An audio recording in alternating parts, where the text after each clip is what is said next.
Class once again. This time I'm taking your second topic, and that is collocations. So before I start collocations, I just want to tell you that what collocations are. Collocations क्या होती हैं?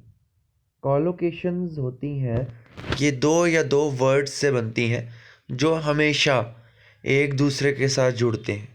ठीक है. Is collocation is two or more words that often go together. Collocations वो words होते हैं जो दो से ज़्यादा वर्ड से बनते हैं और हमेशा एक साथ रहते हैं. These combinations just sound right to native English speakers who speak them all time. और ये मैक्सिमम टाइम्स क्या होता है, उन स्पीकर्स के लिए यूज़ होती है जो इनको हमेशा यूज़ करते रहते हैं. On the other hand, other combinations में भी unnatural and just sound wrong. और ये क्या होता है, अगर आप एक भी वर्ड अलग से लगाओ तो थोड़ा सा ऑकवर्ड लगता है उसको, लेकिन ये नेटिव जो जिनकी लैंग्वेज ही इंग्लिश है तो वो मैक्सिमम टाइम्स इसको यूज़ करते हैं. और उसके साथ साथ अगर हम इसके साथ कोई और कॉम्बिनेशन लगाएंगे तो थोड़ा सा अननेचुरल लगेगा और ऐसा लगेगा कि वो गलत है, हालांकि उसका मीनिंग गलत नहीं होगा. तो मेरा कहने का मतलब ये था, कॉलोकेशंस वो वर्ड्स होते हैं जो एक साथ हमेशा एक साथ जुड़ते हैं. ठीक है, हमेशा एक साथ यूज़ होते हैं और उनको वो लोग यूज़ करते हैं जो नेटिव इंग्लिश स्पीकर्स होते हैं. तो जानना वाली ज़रूरी है. जैसे नेचुरली इंग्लिश को बोला जाता है द फास्ट ट्रेन, लेकिन बोला जाए तो क्विक ट्रेन भी तो हो सकता है ना. लेकिन क्विक ट्रेन जो है वो थोड़ा अननेचुरल लगता है. फास्ट फूड बोला जाता है, फास्ट का ही मीनिंग क्विक भी है, बट वो थोड़ा सा आप कह सकते हो अननेचुरल लगता है, उसका कोई सेंस इतनी उभर के नहीं आती है. A quick shower, a fast shower, ये भी आप देख रहे हैं एक अलग सा मीनिंग है. क्विक मील, अ फास्ट मील. सो ये डिफरेंसेस हैं इसके कॉलोकेशंस और अननेचुरल इंग्लिश के. सो कॉलोकेशन जानना क्यों ज़रूरी है, ये हमारे नेचुरल और हम इजी, थोड़ी ज़्यादा नेचुरल होती है और इसको हम जल्दी से जान सकते हैं. और ये अल्टरनेटिव होती है और इसके साथ साथ हम खुद को ज़्यादा एक्सप्रेस कर सकते हैं. और ये हमारे ब्रेन्स के लिए भी काफ़ी ज़्यादा यूज़ होती है. और हमारे जो हम अलग अलग ब्लॉक्स में वर्ड यूज़ करते हैं, आप एक सिंगल वर्ड में एक अपना उसका कंप्लीट मीनिंग कर सकते हो. सो अब हम बात करेंगे कॉलोकेशंस की. सो कॉलोकेशंस को आपने जानना ज़रूरी है जब भी आप देखते हो या सुनते हो. इस तरह से कॉलोकेशंस के बारे में आप पता लगा सकते हो. आप मैक्सिमम जो उसकी प्रैक्टिस करोगे तो आपको कॉलोकेशंस के बारे में पता चल जाएगा. कॉलोकेशंस को आप जब भी यूज़ करोगे आप सिंगल ब्लॉक में यूज़ करोगे. सिंगल ब्लॉक का मतलब ये है कि आप एक सिंगल सिंगल वर्ड में इसको पढ़ोगे. ठीक है, जैसे एक है स्ट्रांगली सपोर्ट. स्ट्रांगली सपोर्ट जो है आप इसको एक साथ ही पढ़ोगे, क्योंकि ये जो है स्ट्रांगली अलग नहीं है, सपोर्ट अलग नहीं है, हालांकि आप इसको स्ट्रांगली सपोर्ट पढ़ोगे. ठीक है, मेरा कहने का मतलब ये था कि आप इसको सिंगल ब्लॉक में मतलब एक ही साथ इसको पढ़ोगे ताकि इसका जो मीनिंग है वो जुड़ के आए, अलग अलग नहीं आए. ठीक है. सो ये इंफॉर्मेशन हमारे लिए काफ़ी ज़्यादा अच्छा हो सकता है. इनफैक्ट आप डिक्शनरी से भी इसको देख सकते हो. फिर हम बात करेंगे टाइप्स ऑफ कॉलोकेशंस की. मैंने स्टार्ट में आपको इंट्रोड्यूस कर दिया कि कॉलोकेशंस नेटिव इंग्लिश स्पीकर्स यूज़ करते हैं. और कॉलोकेशंस का जो मीनिंग होता है वो काफ़ी ज़्यादा आप कह सकते हो मतलब आपकी इंग्लिश को थोड़ा सा इन्हांस कर देता है. अब बात करते हैं कॉलोकेशंस की टाइप्स की. सो अलग अलग टाइप्स हैं कॉलोकेशंस की जो अलग अलग कॉम्बिनेशन से बनती है. जैसे पहला है एडवर्ब और एडजेक्टिव. ठीक है, तो यहाँ पे एडवर्ब और एडजेक्टिव के जब आप दो, एक वर्ड आप एडवर्ब लेते हो और एक एडजेक्टिव लेते हो तो उनसे भी कॉलोकेशन बनती है. जैसे कंप्लीटली सेटिस्फाइड, कंप्लीटली यहाँ पे एडवर्ब है और सेटिस्फाइड क्या है, एडजेक्टिव. ठीक है. सो ये आप ये नहीं बोल सकते यहाँ पे डाउन राइट सेटिस्फाइड. आप देखते हो हमेशा आप जब भी लिखते हो, आप यस, आपसे कोई क्वेश्चन पूछता है आर यू सेटिस्फाइड, तो आप बोलते yes I am completely satisfied. ठीक है, तो एडवर्ब और एडजेक्टिव से कॉलोकेशंस बनती हैं. एक और टाइप है एडजेक्टिव और नाउन. ठीक है, एडजेक्टिव और नाउन. तो यहाँ पे है एक्सक्रूशिएटिंग पेन. सो यहाँ पे जो वर्ड्स हैं एक्सक्रूशिएटिंग पेन, जो मतलब आप कह सकते हो which is hard to bear. ठीक है, जो बड़ा ही ज़्यादा मुश्किल हो हमें बर्दाश्त करने के लिए, उसको आप एक्सक्रूशिएटिंग पेन बोलते हो। तो यहाँ पे एक्सक्रूशिएटिंग पेन जो है, एक्सक्रूशिएटिंग एडजेक्टिव है और पेन जो है वो क्या है, नाउन है। तो सेंटेंसेस क्या होंगे जब भी आपके ये वर्ड्स आएंगे कॉलोकेशंस के, ये दोनों एक दूसरे से के मीनिंग को सपोर्ट करते हैं, मिलते जुलते होते हैं थोड़े बहुत। तो एक्सक्रूशिएटिंग क्या है, अति दुखदाई बोलते हो आप उसको हिंदी में। सो पेन आपको पता है, दर्द होगी। सो नेक्स्ट आ गया नाउन प्लस नाउन। बहुत बार नाउन नाउन आप नाउन और नाउन का ही आप क्या बनाते हो, कॉलोकेशंस बनती है। जैसे सर्ज ऑफ एंगर, सर्ज का होता है जल्दी से बढ़ना, तो यहाँ पे एंगर जो है वो जल्दी से बढ़ रहा है, तो सर्ज भी नाउन है और एंगर भी नाउन है। तो इस तरीके से आप नाउन और नाउन की भी कॉलोकेशन बनाते हो। फिर आता है नाउन और वर्ब की। तो यहाँ पे जो लाइंस हैं वो नाउन है, और रोअर वो एक एक्टिविटी परफॉर्म कर रहे हैं, गरज रहे हैं। सो वो क्या है, यहाँ पे क्या है, नाउन और वर्ब से आपने एक कॉलोकेशन बना ली। आप कभी भी इसको यूज़ नहीं करोगे लाइन शाउट, ठीक है, सेंटेंस में नो डाउट आप इसको यूज़ कर सकते हो, बट आपकी इंग्लिश को और इन्हेंस करने के लिए आप नाउन और वर्ब इस टाइप की कॉलोकेशंस को आप यूज़ करते हो, ठीक है। सो ये काफ़ी इंटरेस्टिंग होता है और काफ़ी ज़्यादा आपके फ़ायदे में भी रहता है, आपकी थोड़ी लैंग्वेज को इम्प्रूव करता है। नेक्स्ट आ गया वर्ब प्लस नाउन। वर्ब और नाउन, यहाँ पे कमिट जो है वो एक वर्ब है और सुसाइड जो है वो एक नाउन है। तो यहाँ पर वर्ब और नाउन से आपने एक कॉलोकेशन बनाई जिसको आप बोलोगे कमिट सुसाइड, सुसाइड। सो इसको आप अंडरटेक सुसाइड नहीं बोल सकते या डू सुसाइड नहीं बोल सकते, हम बहुत बार कमिट सुसाइड बोलते हैं। सो ये हमारी इंग्लिश के बेटरमेंट के लिए होता है कि हम कॉलोकेशंस को अपनी लैंग्वेज में यूज़ करें।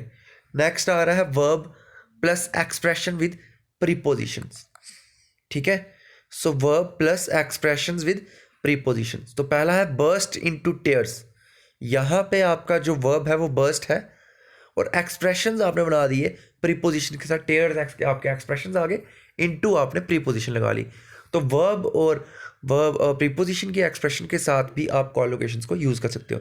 तो जैसा हमने जाना एडजेक्टिव प्लस एडजेक्टिव की कॉलोकेशन आ गई, ठीक है, और एडजेक्टिव और नाउन की कॉलोकेशन आ गई, और नाउन और नाउन की कॉलोकेशन आ गई, नाउन और वर्ब की कॉलोकेशन आ गई, वर्ब और नाउन की कॉलोकेशन आ गई, और वर्ब और एक्सप्रेशन विद प्रीपोजिशन की कॉलोकेशन आ गई। और लास्ट में है verb plus adverb, wave frantically, ठीक है। यहाँ पर आपको वर्ब जो है वो वेव है और फ्रेंटिकली जो है वो एडवर्ब है। फ्रेंटिकली जो होता है वो होता है थोड़ा पागलपन के साथ। अब यहाँ पर आपको सैम्पल्स दी हैं कॉलोकेशंस की, तो आप जैसा पढ़ ही चुके हो, अलग अलग टाइप्स होती हैं कॉलोकेशंस की।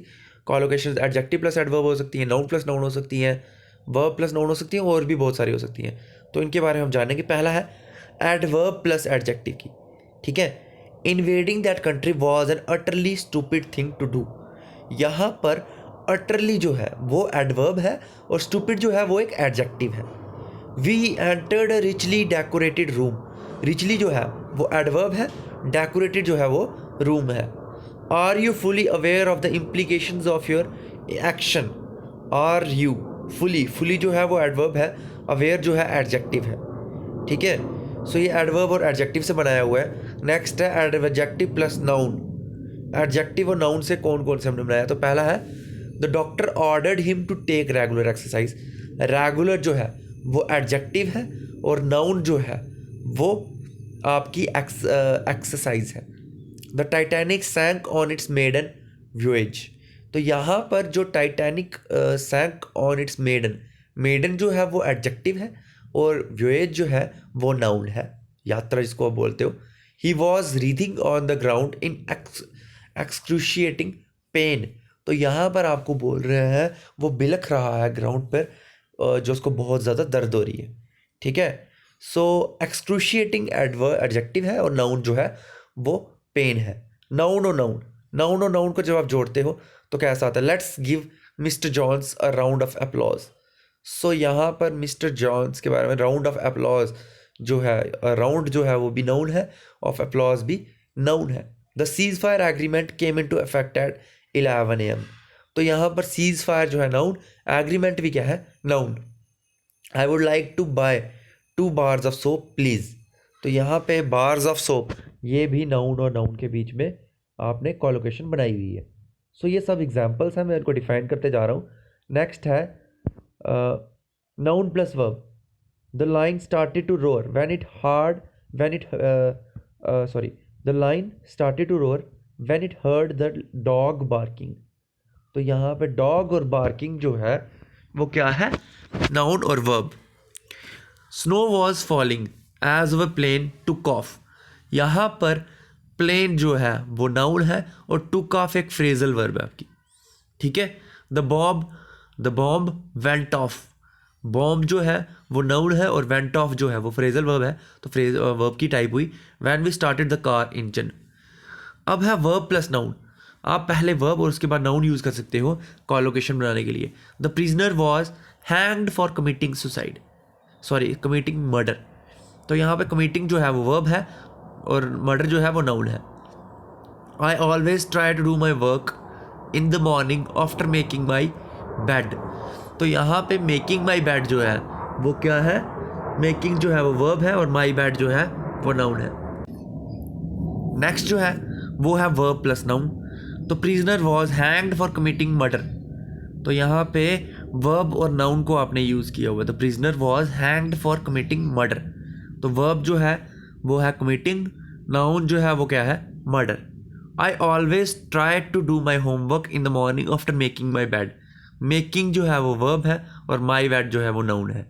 ही has been asked to give a presentation. Give तो वर्ब ही आप जानते हो, अब प्रेजेंटेशन आपका नाउन है अबाउट हिज वर्क। और आई गेस ये आपका लास्ट जो दो टाइप्स बची हैं, verb with expression with preposition. He had to return home because we had run out of money. So run out of, यहाँ पे रन जो है वो वर्ब है, आउट ऑफ आप कह सकते हो एक प्रीपोजिशन है, और मनी, आउट ऑफ मनी जो है एक्सप्रेशन आप कह सकते हो, इसके साथ आपने यूज़ किया हुआ है। At first her eyes filled with horror and then she burst into tears. So burst into tear जो है वो वर्ब विद एक्सप्रेशन है, बर्स्ट जो आ गया वो वर्ब है, इनटू टेयर जो है एक्सप्रेशन है। Their behaviour was enough to drive anybody to crime. Their behaviour was enough to drive, drive जो है वो वर्ब है, एनी बॉडी टू क्राइम जो है प्रीपोजिशन है। अब वर्ब प्लस एडवर्ब की हम बात करेंगे। She placed her keys gently on the table and sat down. तो यहाँ पर प्लेस्ड हर कीज जो है वो क्या है, वर्ब है, और जेंटली जो है वो एडवर्ब है। मैरी विस्पर्ड सॉफ्टली इन जॉन्स एयर। तो यहाँ पे जो विस्पर्ड है वो वर्ब है और सॉफ्टली जो है वो एक एडवर्ब है। I vaguely remember that it was growing dark when we left. Vaguely जो है वो वर्ब है और सॉफ्टली जो है वो एडवर्ब है। सो इस तरह से आपके अलग अलग 7 टाइप से कॉलोकेशंस बन सकती हैं। पहला जो मैंने आपको बताया था, एडवर्ब और एडजेक्टिव से कॉलोकेशन बनती है, एडजेक्टिव और नाउन से कॉलोकेशन बनती है, नाउन और नाउन से कॉलोकेशन बनती है, और उसके बाद नाउन और वर्ब से कॉलोकेशन बन सकती है, या वर्ब प्लस नाउन से कॉलोकेशन बन सकती है, या वर्ब के साथ आप कोई भी एक्सप्रेशन प्रीपोजिशन के साथ यूज़ कर सकते हो, और वर्ब और एडवर्ब के साथ भी आपकी कॉलोकेशन बन सकती है।